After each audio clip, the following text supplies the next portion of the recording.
Assalamualaikum warahmatullahi wabarakatuh. Welcome back to my channel. Sebelum melanjutkan menonton video kali ini, jangan lupa untuk klik subscribe, like, dan komen di bawah ini untuk mendukung Kakak Yas biar semangat terus membuat konten-konten yang menarik buat kalian.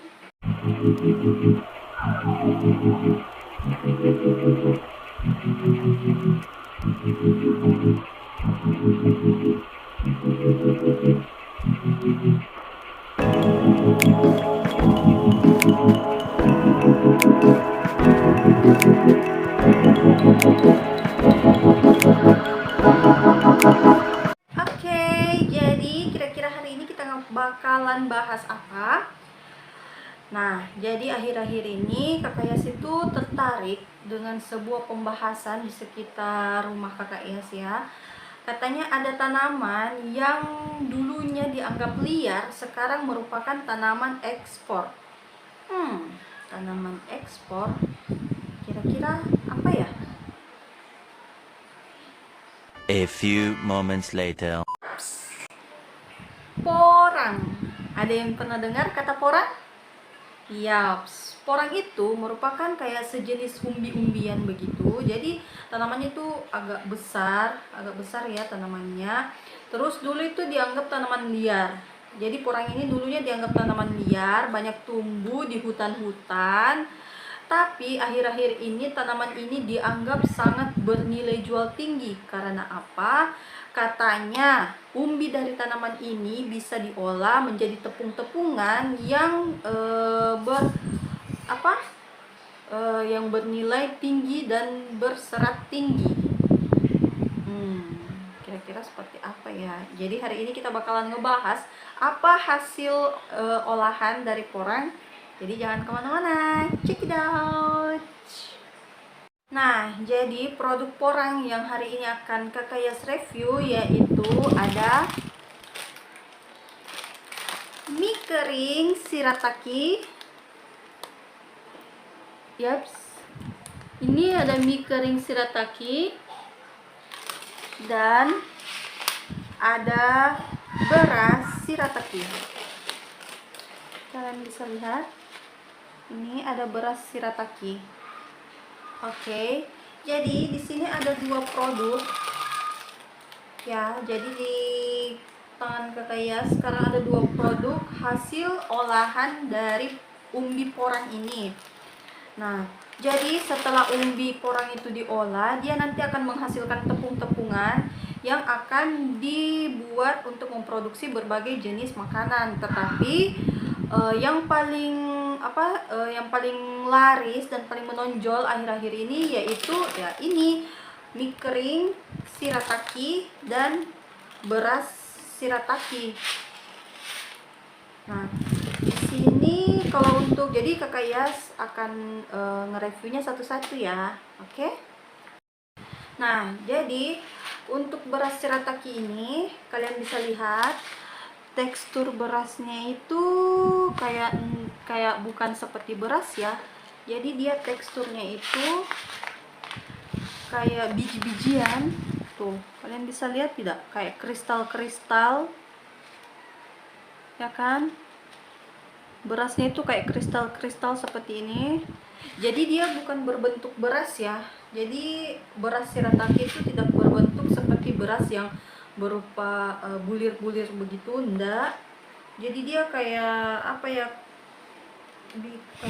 kayak kapur sih, lebih ke kayak kapur. Iya, beras shirataki ini lebih kayak ke kapur ya. Terus di sini ada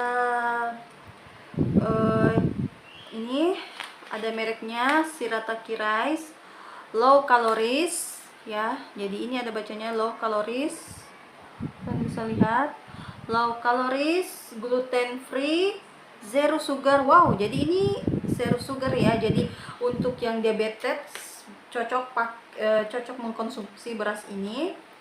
High fiber, zero fat, dan vegan. Nah, jadi buat kalian juga yang vegetarian cocok sekali konsumsi beras shirataki ini. Low calories, jadi buat kalian yang lagi program diet juga bisa mengkonsumsinya.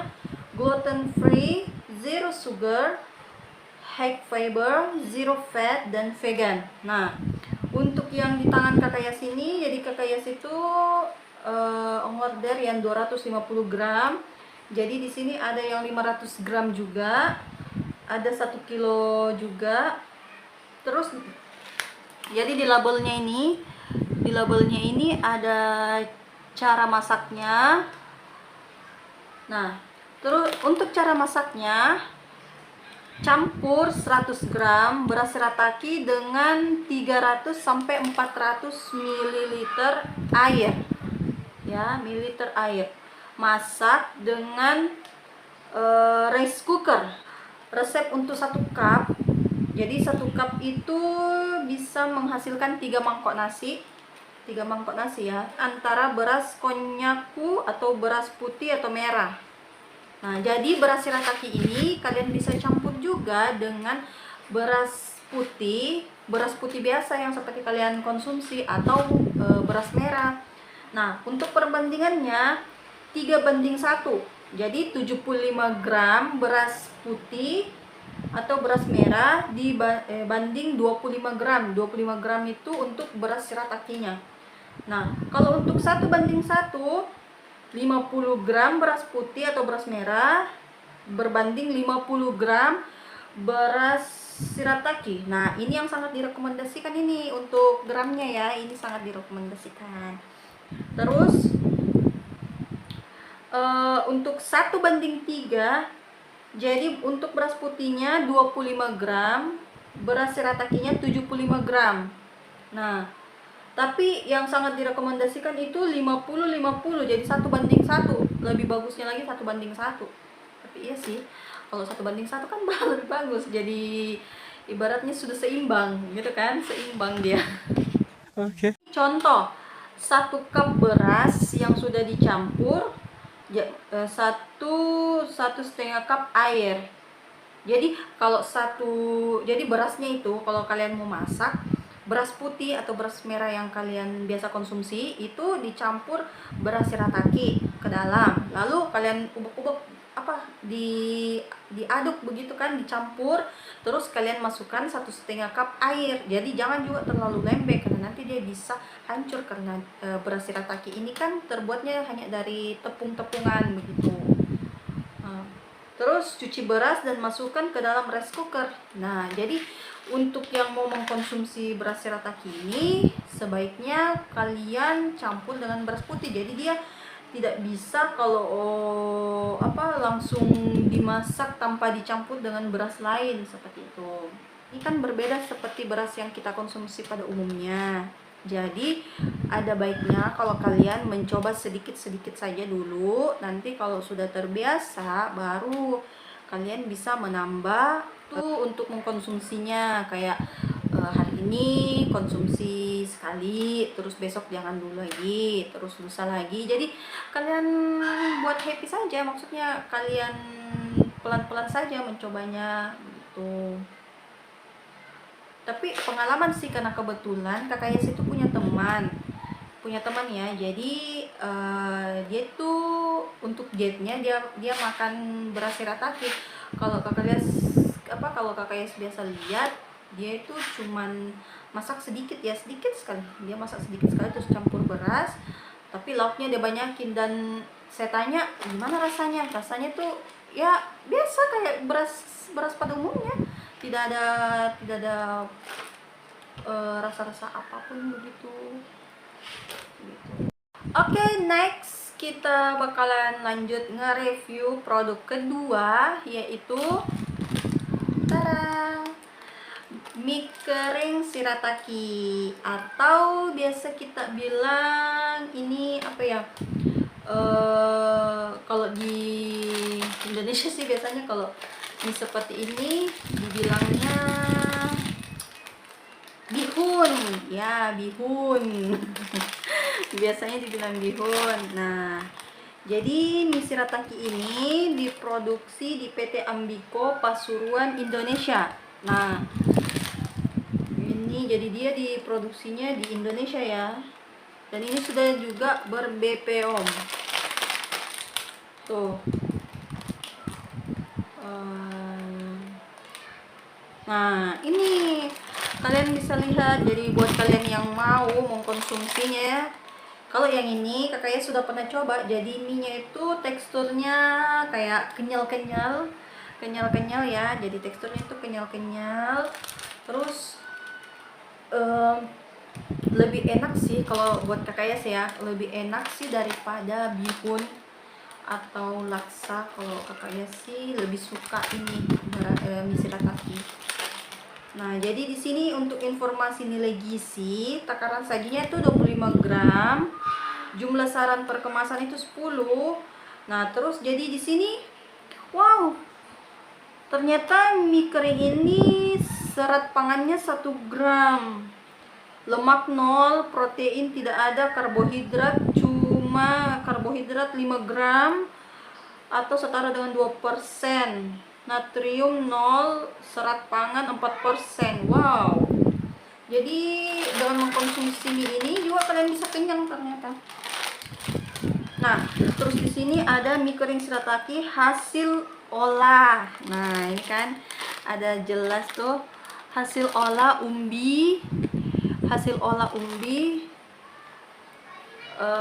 hasil olah umbi iles-iles.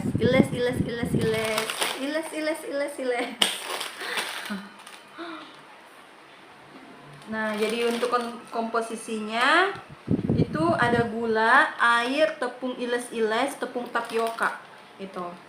Jadi memang ini dia tepung bahan utamanya itu tepung iles-iles atau kita biasanya bilang porang. Nah, bintik-bintik hitam adalah bagian dari produk. Oh iya, lupa. Jadi kalau kalian mengkonsumsi mie shirataki ini, kalian jangan heran saat sudah dimasak itu kan. Kalau sudah dimasak kalian tiriskan. Jadi mie ini kayak ada bintik-bintiknya begitu.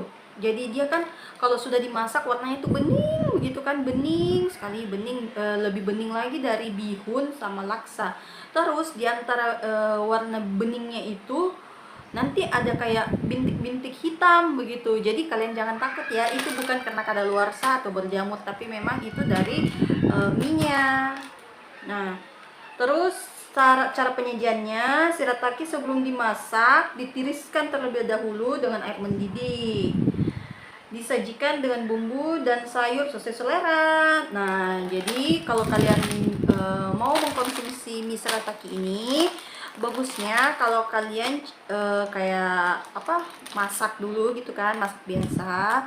Terus habis kalian masak biasa, baru kalian campur deh dengan bumbu-bumbu sesuai sesuai selera kalian. Bisa campur dengan ayam, daging, bakso atau apapun itu yang kalian suka sesuai selera kalian. Nah, kalau kakaknya sendiri sih sukanya kakaknya bikin kayak bihun goreng gitu, sangat enak karena dia rasanya kenyal-kenyal seperti itu. Enak sih. Kalau harga beli untuk mie ini sekitar berapa ya waktu itu, lumayan mahal juga sih. Untuk mie shirataki ini harga belinya sekitar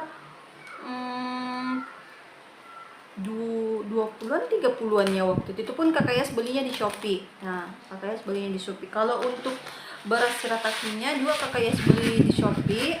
Jadi kira-kira harganya waktu itu juga agak mahal sih, 30-an 40-an enggak waktu itu. Iya, lumayan mahal. 40-an? Ya, enggak tahu, lupa ya berapa. Yang jelasnya ini lumayan mahal deh, produknya ini lumayan mahal. Ya. Nah, oke, jadi itu tadi review kakak Iyas tentang 2 produk hasil pengolahan umbi porang atau biasa orang bilang umbi iles gitu. Nah, jadi buat kalian yang punya yang berminat untuk menjalankan program diet, atau kalian yang vegetarian, atau kalian yang memiliki diabetes begitu kan, yang tidak bisa mengkonsumsi beras sama sekali, kalian bisa mencoba alternatif dengan mengkonsumsi beras shirataki ini, ya kan. Nah, terus Terus juga saran penyajiannya juga mudah. Jadi buat kalian yang tidak mengkonsumsi beras putih, kalian bisa mencobanya dengan mencampur di beras merah. Terus buat kalian yang mau mencoba sensasi makan bihun, atau jadi sih bisa dibilang bihun ya, tapi bihunnya tuh juga kayak, mau dibilang juga kayak mie, karena memang udah kayak mie. Kalau sudah dimasak itu juga kayak mie begitu.